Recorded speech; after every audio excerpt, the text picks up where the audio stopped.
Hi folks, and welcome back to our very first episode of Wellbeing Wizards for 2022. 2022, wow, that's come along quickly, G. I know, It's amazing Todd. to see you again. You're looking resplendent in pink sparkly today. Thank you, Todd, and I can see that you're growing your hair. Yes, well, I thought to myself, new year, new you. Yeah.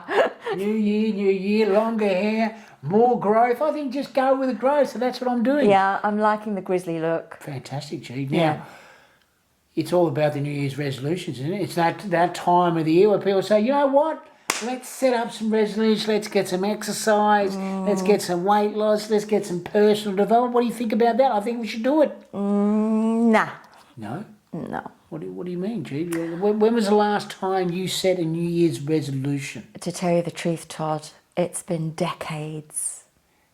Decades? Yeah, decades. You're telling me it's not, is it 1 decade or is it 2 decades? I think the last time I set a resolution or an intention was probably 2001. I can't even remember. Wow, fans, you heard it here first.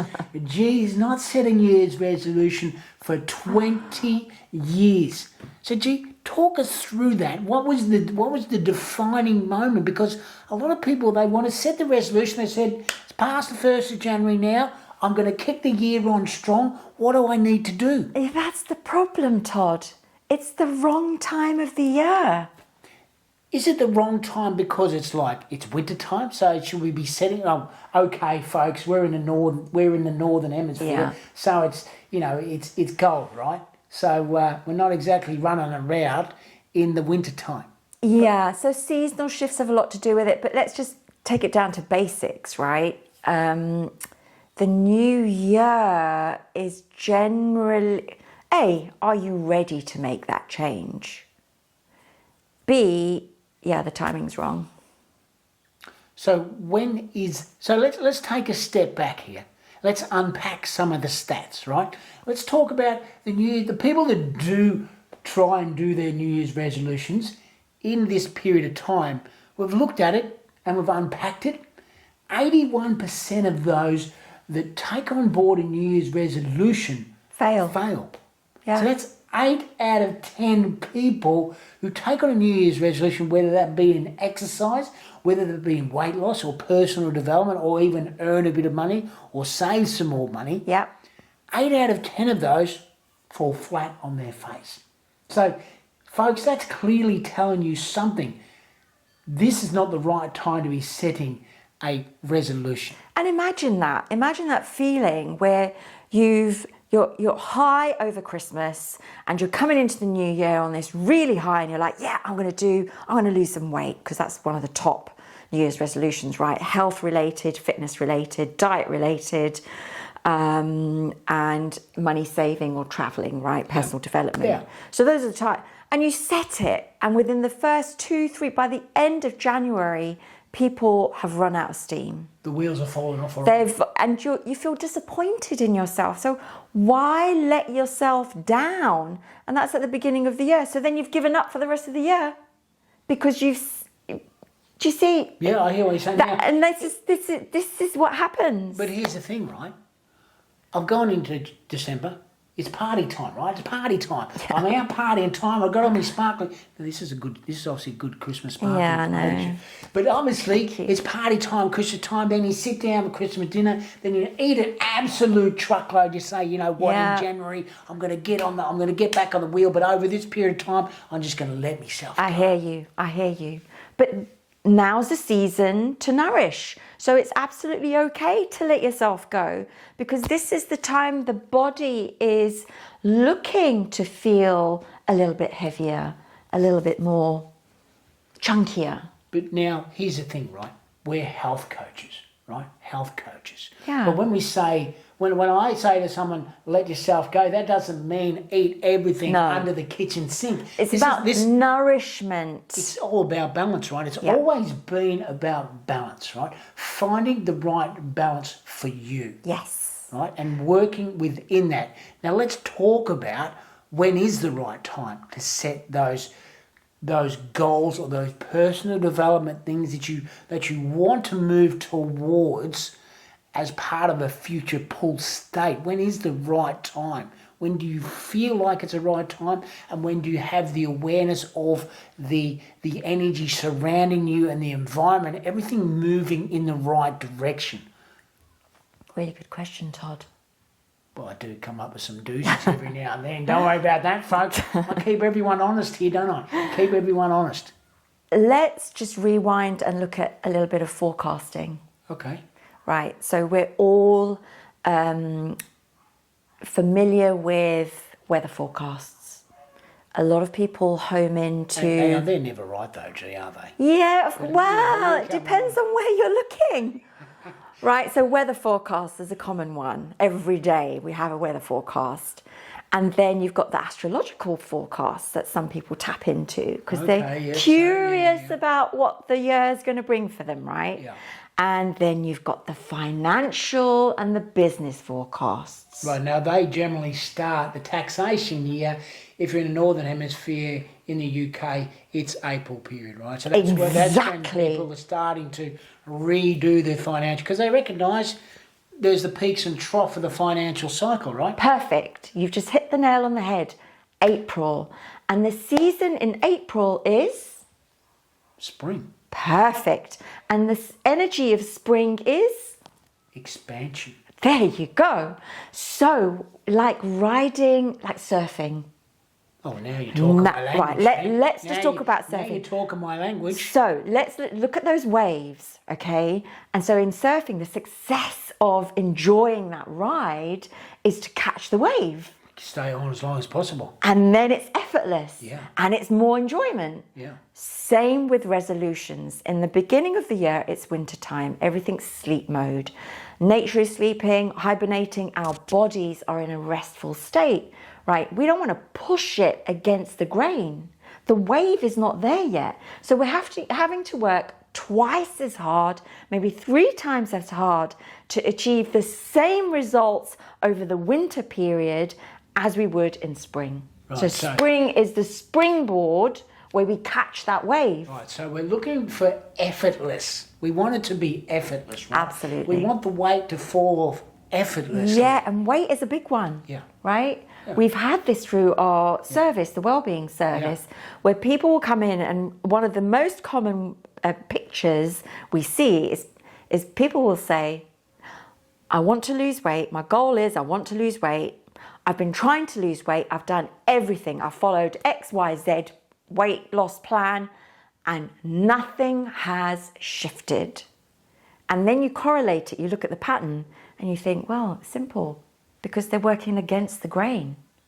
And so really it's about timing. Success is about timing and being effortless. So we're enjoying it. Yeah. Now, isn't that the most important thing? So when you're talking about food, taking food into your body, it's got to be food that nourishes you and supports you. Yeah, so winter, throughout the seasons, right? Yes. But winter time is not about intermittent fasting. It's not about fasting per se, or detoxing, or, losing sight of your comfort food. It's actually doing what makes you feel whole inside. Well, here's the thing, right? Nature tells you what to eat in the wintertime. Yeah. Because the food is seasonal, right? If you're eating food that is seasonal, that's the food you should be eating in the wintertime. Like carrots. My spicy Brussels sprout recipe. Well, that is a fantastic recipe. Let's not forget also the cauliflower. The cauliflower, right? Cauliflower. So you've probably seen those. If you haven't already, go and check out G's blog, ggarhere.com. We put a link to all G's recipes on the Wellbeing Wizards YouTube, Facebook, the whole shooting match. So do check those out. We'll put a link down below so you can check that out as well. And so this was the transformative... this is what transformed how I began to set intentions, right? When I was studying naturopathy, which was back in 1997. And the penny dropped, because that's when I realized this connection between the seasons as a wave, right, as an energy source to help us achieve what we're always fighting against. Yeah, so in terms of, just taking a step back there. Sure. Naturopathy. Yes. Let's break that down for the punters out there. And go, what actually is naturopathy?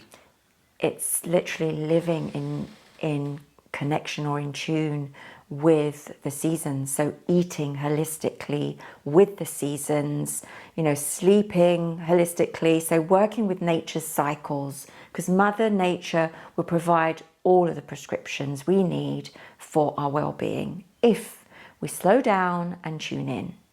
Okay, fantastic. So first takeaway from this is eating seasonally. Yes. Right, that's the first takeaway. The second takeaway is to think about, well, okay, when is the right time? Now, we briefly touched on springtime as a right time to be setting these, and what we call them in terms of, in our wellbeing clinic, we call them more vision statements. Yeah. That is, what is the future pull? What is that pull moving us into that future state from the present state? Yeah.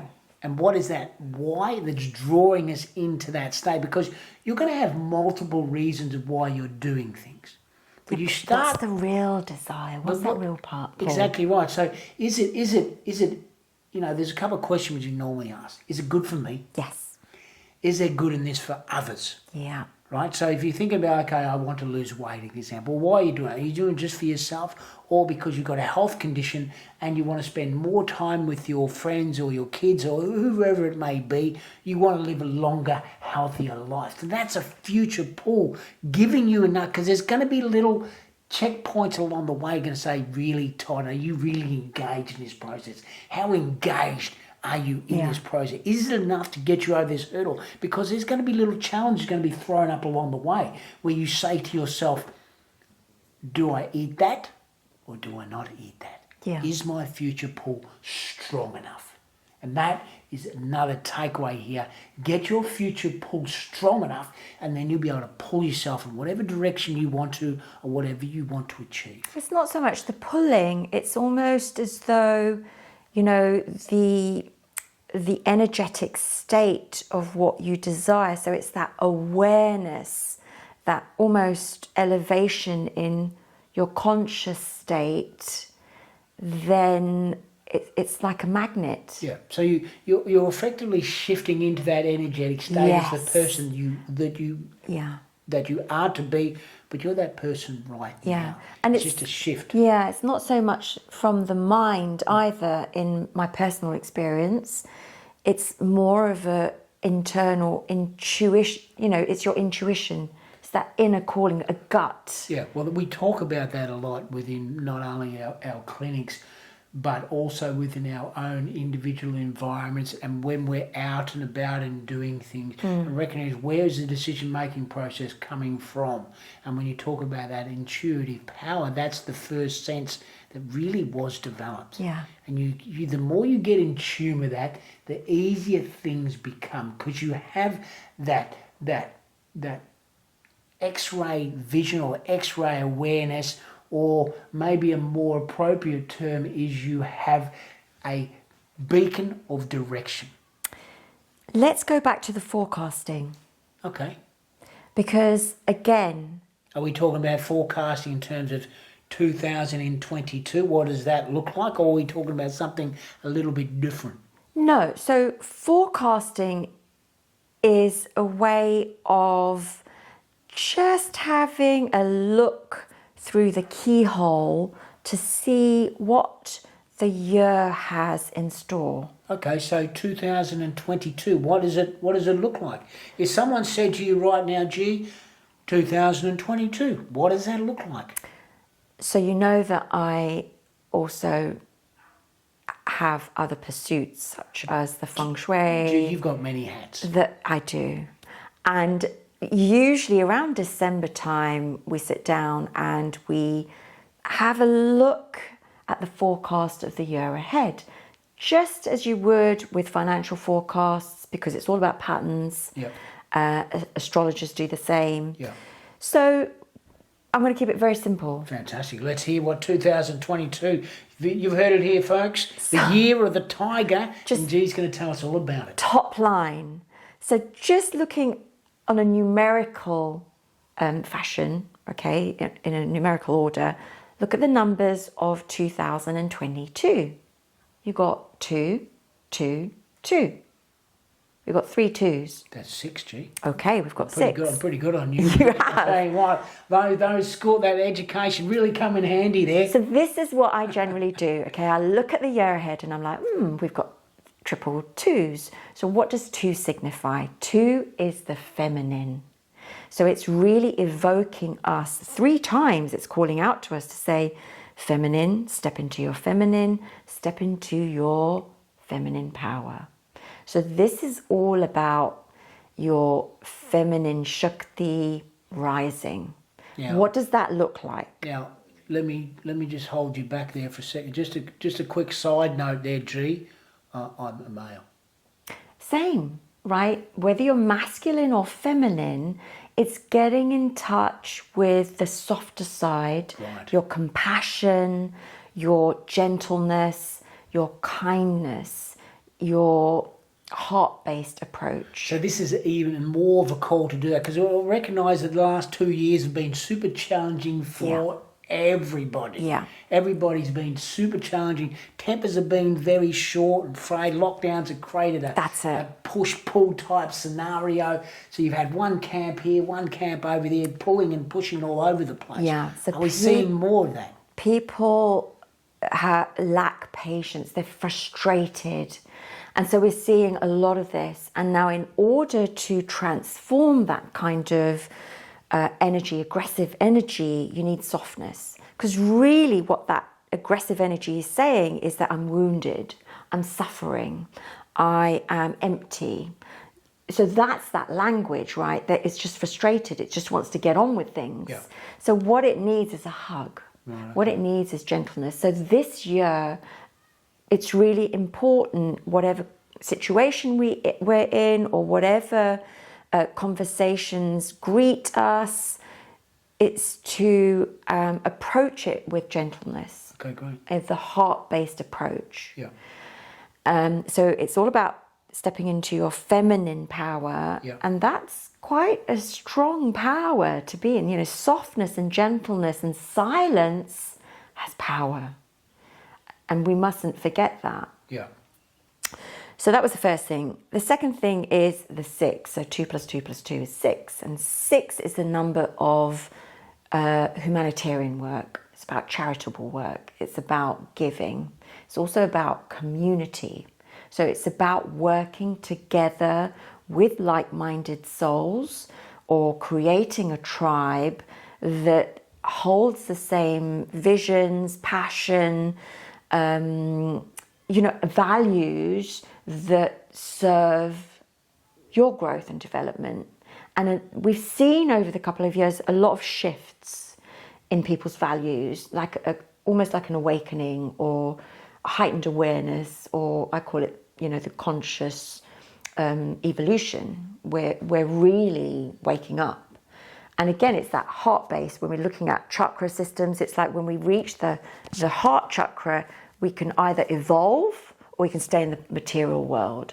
But what is more important to you? So these are the questions we need to ask ourselves when we're setting intentions and resolutions. It's like, okay, what is going to serve my peace of mind or my joy or my nourishment? Why am I still feeling empty? And what is that emptiness? Because a lot of the time we are not aware of what we're running after. We think it's going to fill us up and we achieve that desire, we get that desire, it's usually materialistic and we're still empty. Well, that's an important part about goal setting, which we'll tackle in another episode, because that's a deep topic to unpack in terms of achieving things and what are you actually taking on board those goals for? What's the purpose of those?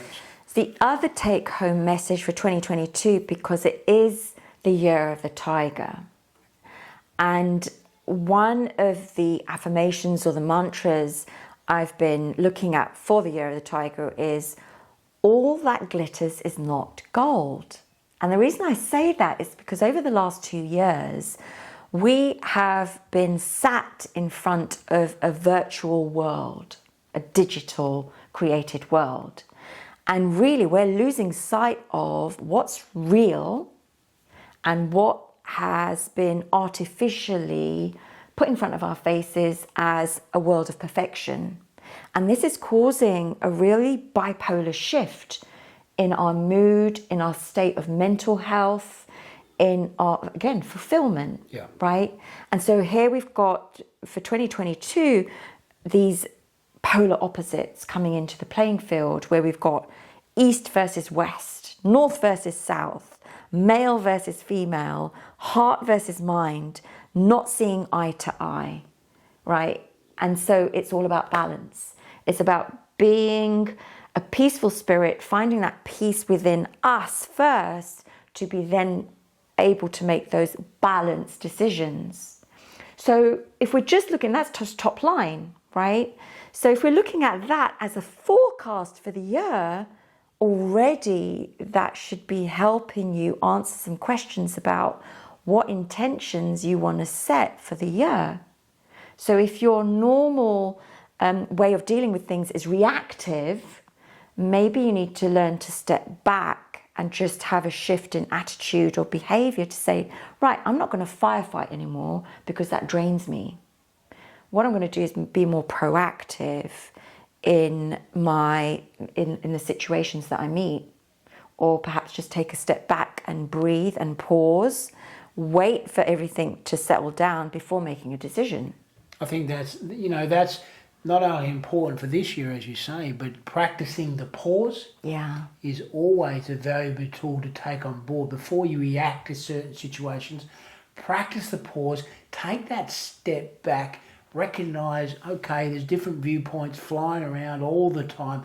Let's try and put yourself in the shoes of those people with those viewpoints. Try it on for a little period of time so you get an understanding of where they're coming from. Be open to the awareness of what possibility and also what that is potentially being able to teach you. Yeah. And then the other thing, Todd, which has just come into mind is, I'm sure you've heard this as well, where a lot of people are saying, I just feel like I'm running out of time. And so they're rushing around trying to catch up with this, they often say, I feel like I've lost a year. I've lost time because the situation's been very alien to us. Yeah. And so people are rushing around. There's a big danger of human error this year, because people are running around and they're rushing around and they're not really perhaps conscious of the work they're doing or the decisions they're making. People will make mistakes. Well, there was a famous book out a couple of years ago. It was called "Move Fast and Break Things," and that was a sort of analogy. Was okay. Yes. The quicker we move, the faster we break things, and the more we can reiterate faster. Yeah. But obviously, people are now recognising that when you've broken things, you've broken them pretty badly, right? Yeah. And you've kept moving down the path, and that's been the strategy. And that strategy not been serving people well. No. So now it's about taking that step back and really starting to think about the longer term vision. Yeah. And what does that longer term vision look like? Because it's not only about you, yourself, your company, but society in itself. What do you want that to look like for this generation, for the next generation, for the following generation on from that? I know we're talking about some big topics here and some big stories, but it's questions, right? That we need to just allow to work through. Yeah. But also with rushing, we miss opportunities. So another take-home message for the forecast of 2022 is slow your pace. Slow and steady. Adopt when we're looking at the hare and the tortoise, the story about the hare and the tortoise, it's taking the slow and steady route. Yeah. So that we can enjoy. Yeah. Yeah. I know if you're a go-getter and you really want to get things done yesterday because you want to see things happen quicker, there's probably a couple of steps that you're missing in between. Yeah. So as we've mentioned before about how do you get into the flow of the energy. That's a good topic to talk about. That's the one we're talking about here, with getting onto the wave, catching the wave, and letting the environment move you forward at the pace. Exactly. And that's what I do. So usually January for me is a time of just forecasting, feeling the energy, but I'm really still nourishing. You know, I love spending time in my kitchen, right? So that's my thinking space. That's where I just allow things to evolve. And I'm still kind of like feeling the flow of the year come through. And in that respect, I also allow, you know, windows of opportunity to come and meet me. And there's so many examples I can share, but you know, that's how I generally tend to ride the wave of the year. I open myself up to possibilities and opportunities and really nourish myself in January. And come February, you know, there'll be some really nice opportunities that come under my wing, which I will take. Beautiful. Now, the environment that really stimulates me in terms of being open to possibilities is the natural world. So I love getting outside, even in the winter time when it's cold. No such thing as bad weather, only bad clothing. Exactly. So get yourself out in nature, go to the beach, walk along the beach. If you're a surfer, go surfing, you know, get in touch with that wave that's moving within yourself in that natural world. And if you find it challenging to get out over winter, there's still other practices. It's the slow movements that you can do. Things like Tai Chi is very powerful. Tai Chi is fantastic. As you know, that's the other hat that I've got as well. Obviously, I'm a Tai Chi teacher. So I'll be talking about that till I'm blue in the face, because that gives you the ability to, you know, be open and aware at the same time. And if you're not into that, then dancing, right? Just gentle dancing or whatever dance form that creates joy in your heart. So there's always things that we can do to create that movement or feeling of connection with the flow. Dance like no one's watching. Yeah. That's my strategy. strategy. Create your own flow. Absolutely. So yeah, so that's the kind of just an insight into the forecast of 2022. And then what would you like to do with that? What are the 3 takeaways for 2021/2022? So 1, slow down. Yes, slow and steady. 2, get in touch with the seasonal awareness. Yeah, and 3, don't rush to make those resolutions or intentions. And you can always just work with a new moon. Set a new moon intention every month. So breaking your resolutions, or whatever you want to call them, down into small bite sizes, which is more achievable. And I'm going to throw one more in there, which I think you're going to love. Nourish yourself with wholesome food over the winter period. Again, use nature as the lead. Eat seasonal food. Yeah, and pop over to my YouTube channel, Natural Wellbeing with G, to understand what that looks like. Fantastic, G. So, nothing more to say or do, and that's a wrap on today's episode. If you want to get in touch with us, you can get in touch with us at Wellbeing Wizards on Facebook, on Instagram, obviously the YouTube channel. If you're listening to this on the podcast, Apple iTunes, Spotify, everywhere we need to be. If you want to give us a like, then obviously give us a like. We love your feedback. Remember to hit the subscribe button and click the bell so you get notified when we publish new episodes. And YouTube is the best place for us to respond to comments. So place your comments in the comments section below. And finally, from me, Happy New Year. Wishing you a healthy and happy one. Happy New Year from me as well. My name is Todd. And I'm G. And we are the Wellbeing Wizards.